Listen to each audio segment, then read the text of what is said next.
नमस्कार दोस्तों, मेरा नाम है सौरभ और स्वागत है आपका मगध एजुकेशन में। आज की इस वीडियो में समझने की कोशिश करेंगे कि आखिरकार क्यों जो इंडियन स्टॉक मार्केट है वो इलेक्शन के बीच निगेटिव इंप्रेशन पेश कर रहा है। दोस्तों आपको बता दें कि पिछले महज 3 ट्रेडिंग सेक्शन में 11 लाख करोड़ रुपया बीएसई से वाइप आउट हो चुका है। तो आखिरकार इसके पीछे वो कौन से 5 बड़े रीजंस है, आखिरकार एक्सपर्ट का इस पर क्या कहना है, क्या ये जो इलेक्शन हो रहा है और इसमें जो वोटर टर्नआउट जो कम देखने को मिल रहा है इसके पीछे वो रीजन है, या जो अमेरिका का जो फेड रिजर्व है दोस्तों उसमें जो इंटरेस्ट कम या ज़्यादा किए जाने की वजह से ऐसा हो रहा है, या फिर जो चौथे क्वार्टर का रिजल्ट आ रहा है बहुत सारे कंपनियों का यहाँ पे उसमें नेगेटिव ग्रोथ हुआ है, क्या ये वजह है यहाँ पे, या फिर जो यहाँ पे ज्योग्राफिकल टेंशन चल रहे हैं जो इंटरनेशनल रिलेशन में अभी कह लीजिए कि एक नेगेटिव डाउनटर्न देखने को मिल रहा है, क्या उसकी वजह से हमारा इंडियन स्टॉक मार्केट यहाँ पे नेगेटिव यहाँ पे परफॉर्म कर रहा है, या फिर जो फॉरेन इन्वेस्टमेंट है वो इंडिया से बाहर जा रहे हैं इसकी वजह से ऐसा हो रहा है। तो क्या है रीजन, हम इसमें समझने की कोशिश करेंगे। जैसा कि आप यहाँ पे देख सकते हैं, लो वोटर टर्नआउट, हाई VIX। तो आखिरकार ये VIX क्या होता है, ये वोलेटिलिटी इंडेक्स क्या होता है, इसको भी समझने की कोशिश करेंगे। आप देख सकते हैं कि why stock investor saw 11 lakh crore wealth erosion in महज 3 डेज, है ना, कि 3 दिन के अंदर अंदर 11 लाख करोड़ रुपया जो है बीएसई से, है ना, बॉम्बे स्टॉक एक्सचेंज से वो वाइप आउट हो चुका है, निकल चुका है। तो आखिरकार आपको बता दें जो बीएसई यानी कि 30 बड़ी कंपनियों का एक कह लीजिए कि, है ना, ऑन एन एवरेज ये शो करती है कि कैसा परफॉर्म कर रही है। तो अगर जो हम मार्केट कैपिटलाइजेशन की बात करें बीएसई का, है ना, यानी कि बीएसई पे जो भी कंपनियां लिस्टेड है सारे कंपनियों का जो यहाँ पे कह लीजिए कि मार्केट कैपिटलाइजेशन है वो मिलाकर क्या होता है, तो बीएसई का मार्केट कैपिटलाइजेशन जो कि यहाँ पे अभी 400 लाख करोड़ है। तो ये 400 लाख करोड़ में से 11 लाख करोड़ पे यहाँ पे महज 3 ट्रेडिंग सेशन के अंदर अंदर ही निकल चुका है दोस्तों यहाँ पे, है ना। आप यहाँ पे भी देख सकते हैं कि काफी ज्यादा वोलेटिलिटी आपको देखने को मिल रहा होगा लगातार पिछले 5 दिन से। आप यहाँ पे केवल रेड ही रेड यहाँ पे देख पा रहे होंगे, है ना। पिछले 5 दिनों पहले की बात करें तो जो हमारा बीएसई है ना, वो 75,000 पे यहाँ पे ट्रेड हो रहा था, जो कि अब महज 72,500 पर आकर रुक गया। वही अगर जो हम निफ्टी की बात करें दोस्तों तो ये भी देख सकते हैं कि 500 पॉइंट से गिरा है, और एक्सपर्ट का कहना है, ऐसा प्रेडिक्शन लगाया जा रहा है कि ये 4,000 पॉइंट तक यहाँ पे गिर सकता है आगे आने वाले दिनों में यहाँ पे, है ना। जैसा कि यहाँ पे लोग ये कयास लगा के बैठे हुए थे कि ये जो इलेक्शन हो रहा है ना, इसमें बिल्कुल भारी मतों से जो एनडीए है, जो बीजेपी का गठबंधन है वही जीतेगी, और जो बीजेपी है वो काफ़ी ज़्यादा प्राइवेटाइजेशन या फिर कह लीजिए कि इकोनॉमी को लेकर वोकल रहती है, इसीलिए काफ़ी सारे जो स्टॉक इन्वेस्टर थे वो इसमें पैसा लगाने के लिए सोच रहे थे। लेकिन ये जो इलेक्शन हो रहा है और आधा इलेक्शन हो भी चुका है, इसमें जो वोटर टर्नआउट हो रहा है ना, कि कितने लोग वोट डाल रहे हैं और कितने लोग बीजेपी के पक्ष में डाल रहे हैं, ये काफ़ी कम देखने को मिल रहा है। अब ऐसा नहीं है कि बीजेपी नहीं जीतेगी, बीजेपी जीतेगी, लेकिन जितना एक्सपेक्टेड था कि 400 पार होकर जीतेगी ऐसा कुछ देखने को नहीं मिल रहा है। तो ये एक नेगेटिव सेंटीमेंट यहाँ पे इन्वेस्टर के मन में डाल रहा है, और साथ में जो फॉरेन इन्वेस्टमेंट है ना, जो फॉरेन इंस्टीट्यूशनल इन्वेस्टर होते हैं वो भी अपना पैसा खींच रहे हैं स्टॉक मार्केट से। तो ये भी एक बड़ा रीजन यहाँ पे देखने को मिल सकता है दोस्तों, आप देख सकते हैं, है ना। Speaking on the reason for the drag on the Indian stock market, Saurabh Jain जो कि वाइस प्रेसिडेंट है रिसर्च के एट एसएमएसी ग्लोबल सिक्योरिटी के, उनका क्या कहना है, ये काफ़ी बड़े एक्सपर्ट यहाँ पे और इनका प्रेडिक्शन लगातार आते रहता है। तो इनका कहना है कि इसमें कई सारे रीजन का ये कॉम्बिनेशन है जिसकी वजह से स्टॉक मार्केट अभी नेगेटिव परफॉर्म कर रहा है। आप देख सकते हैं there are combination of reason that are dragging Indian indices together ongoing Lok Sabha poll. एक तो इसमें है कि लोकसभा जो पोलिंग चल रहा है ये एक रीजन है, और इसमें जो लो वोटर टर्नआउट निकल कर आ रहा है ये सबसे बड़ा रीजन है। दूसरा जो है continuous selling of foreign investment institutional, है ना, कि जो फॉरेन इंस्टीट्यूशनल इन्वेस्टर है वो अपने पैसे यहाँ पे इंडियन स्टॉक मार्केट से निकाल ले रहे हैं दोस्तों। तो ये भी एक बहुत बड़ा रीजन है। Not so impressive Q4 result session, है ना, कि जो ये जनवरी से लेकर मार्च तक का जो महीना है वो Q4 कहलाता है दोस्तों, है ना, और इसके जो रिजल्ट है वो लगभग अगले 2 महीने तक निकल कर आता है, यानी कि, है ना, मई में कुछ कंपनी का निकल कर आ रहा है और आगे भी निकल के आता रहेगा जून तक यहाँ पे। तो इसमें देखने को मिल रहा है कि जो कई सारी बड़ी कंपनियां हैं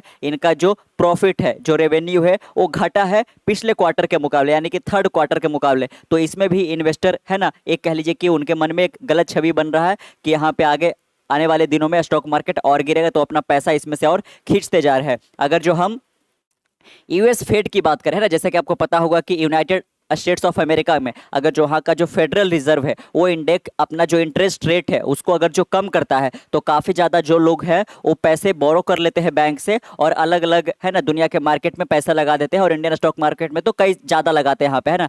लेकिन अगर जो अमेरिकन जो फेड रिजर्व है वो अगर जो इंटरेस्ट को बढ़ा देती है तो लोग जो है पैसे बोरो कम करते हैं बैंक से और इन्वेस्ट भी कम करते हैं दोस्तों। तो वैसा ही देखने को मिल रहा है कि जो अमेरिका है वहाँ का जो फेडरल रिजर्व है वो अपना लगातार इंटरेस्ट रेट हाई कर रहा है, जिसकी वजह से कि जो फॉरेन इन्वेस्टर है यानी कि अमेरिकन जो इन्वेस्टर है ना, वो अपना पैसा इंडियन स्टॉक मार्केट से निकाल रहे हैं। अदरवाइज उनको इंटरेस्ट ज़्यादा पे करना पड़ जाएगा जो अभी व्यक्त तो पैसा लेते हैं। तो एक जो है यहाँ पे rising VIX index, VIX index की बात करें तो ये वोलेटिलिटी को दिखाता है यहाँ पे, है ना। वोलेटिलिटी मतलब क्या है कि जो स्टॉक प्राइसेस है या फिर जो BSE का जो बेंचमार्क है उसके अंदर फ्लक्चुएशन ज़्यादा देखने को मिल रहा है ना, कि कभी टॉप पे कभी फिर बॉटम टॉप बॉटम इस तरीके से। तो इस तरीके के जब यहाँ पे एक स्टडी है ना ग्रोथ नहीं देखने को मिलता है, एक कह लीजिए कि पैटर्न नहीं बनता है, तो इसमें भी एक फियर आता है। तो एक तरीके से जो इंडेक्स है इसको फियर इंडेक्स भी कहते हैं। अगर जो इसमें काफ़ी ज़्यादा फ्लक्चुएशन देखने को मिल रहा है तो इन्वेस्टर यहाँ पे पैसा डालने से डरते हैं और इवन जो इन्वेस्ट भी कर रखे हैं वो कह लीजिए कि निकालना शुरू कर देते हैं। तो ये भी एक बड़ा रीजन है जिसकी वजह से stock market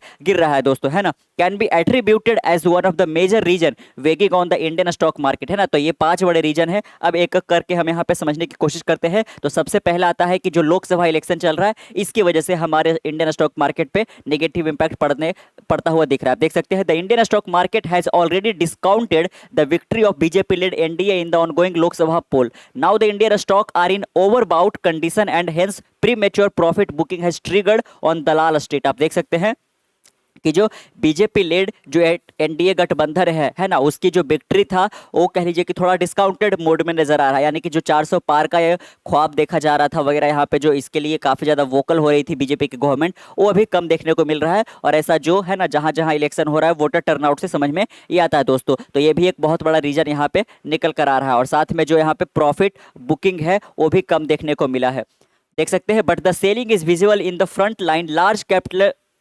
capitalization of stock only. We are seeing bottom fishing in the broad market as the small cap and mid cap indices shot up on the Thursday and the outlined the front line indices, है ना। आप देख सकते हैं कि ना केवल large capitalisation में बल्कि जो मिड कैप है या फिर जो स्मॉल कैप है सारे में यहाँ पे एक नेगेटिव ग्रोथ देखने को यहाँ पे मिल रहा है ना। लोग काफ़ी ज़्यादा इसमें बॉटम फिशिंग करता हुआ नजर आ रहे हैं, यानी कि है ना कम प्राइस पे वो खरीद रहे हैं या फिर कह लीजिए कि शॉर्ट सेलिंग वगैरह कर रहे हैं। तो इसको लेकर भी एक नेगेटिव है ना डाउन टर्न देखने को मिल रहा है। जो दूसरा आता है कि जो फॉरेन इंस्टीट्यूशनल इन्वेस्टर है यानी कि जो बाहर के इन्वेस्टर है, इंडिया से बाहर के जो इन्वेस्टर है वो भी अपना जो स्टॉक है वो इंडियन स्टॉक मार्केट से लगातार बेचते जा रहे हैं यहाँ पे, है ना। एक तो रीजन है कि जो अमेरिका का फेडरल रिजर्व है वो लगातार बढ़ाया जा रहा है अमेरिकन सरकार के द्वारा, तो वहाँ के लोग जो है अभी पैसे कम बोरो कर रहे हैं और इंडियन स्टॉक मार्केट से अपने शेयर को बेचते जा रहे हैं। आप देख सकते हैं यहाँ पे कि foreign institutional investor are selling heavily this month as they have remained net seller on all session in May 2024. They have sold out Indian share worth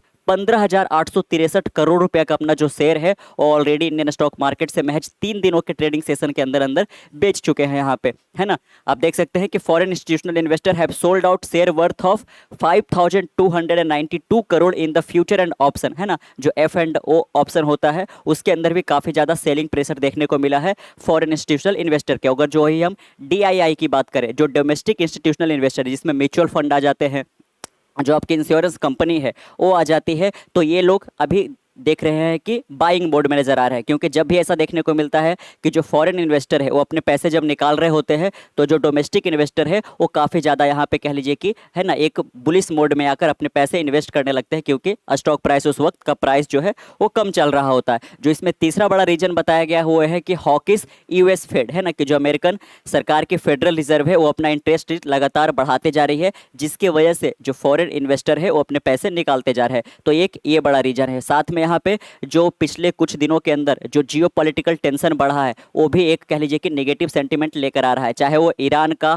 हमला करना हो इजराइल के ऊपर, या फिर कह लीजिए कि जो इजराइल और गाजा के बीच में जो प्रॉब्लम चल रहा है, रशिया यूक्रेन के बीच में जो चल रहा है, तो ये भी एक कह लीजिए कि एक सेंटीमेंट नेगेटिव की ओर लेके जाता है। और ये भी एक बड़ा रीजन है कि इन्वेस्टर जो है काफ़ी ज़्यादा भी डरे हुए नजर आ रहे हैं या फिर अपना पैसा डालने से डर रहे हैं यहाँ पे, है ना। चलिए अगला रीजन इसमें समझते हैं कि नॉन इम्प्रेसिव Q4 रिजल्ट, है ना, कि जो जनवरी से मार्च तक का जो ये 3 महीने का पीरियड होता है वो यहाँ पे फाइनेंशियल ईयर में Q4 कहलाता है। तो इसमें जो कई सारी कंपनियों का जो यहाँ पे कह लीजिए कि रेवेन्यू निकल कर आ रहा है, जो प्रॉफिट निकल कर आ रहा है, उनके जो फाइनेंशियल रिकॉर्ड निकल कर आ रहे हैं वो काफ़ी ज़्यादा नेगेटिव समझ में आ रहा है। तो ये भी कह लीजिए कि एक फियर मॉन्गरिंग का रीजन बना हुआ है। जो इसमें पांचवा है दोस्तों वो है राइजिंग VIX इंडेक्स, है ना, कि जो इंडियन स्टॉक मार्केट में अभी जो वोलेटिलिटी है ना, वो भी काफ़ी ज़्यादा यहाँ पे देखने को मिल रहा है। करीब 75% से सर्ज देखने को मिला है। वही अगर जो हम पिछले महीना की बात करें, है ना, अप्रैल की बात करें, तो इसमें महज 15% का सर्ज देखने को मिला था, लेकिन मई के महीने में ऑलरेडी यहाँ पे 75% का इसमें बढ़ोतरी देखने को मिला है। इसका मतलब है जो हमारी इंडियन स्टॉक मार्केट की इंडिसेस है, चाहे वो निफ्टी 50 हो, चाहे यहाँ पे BSE का हो, वो दोनों में ही यहाँ पे सेंसेक्स में भी काफ़ी ज़्यादा, है ना, उतार चढ़ाव देखने को मिल रहा है। तो ये भी एक बड़ा रीजन है कि जो इन्वेस्टर है वो अपने पैसे डालने से भी, है ना, डरे हुए हैं। तो कैसा लगा आपको ये वीडियो यहाँ पे? अगर जो आप भी एक इन्वेस्टर या ट्रेडर हो तो नीचे कमेंट बॉक्स में जरूर बताइएगा। मिलते हैं कल एक नई वीडियो के साथ, तब तक के लिए keep learning keep growing. This is Saurabh signing off. Bye bye.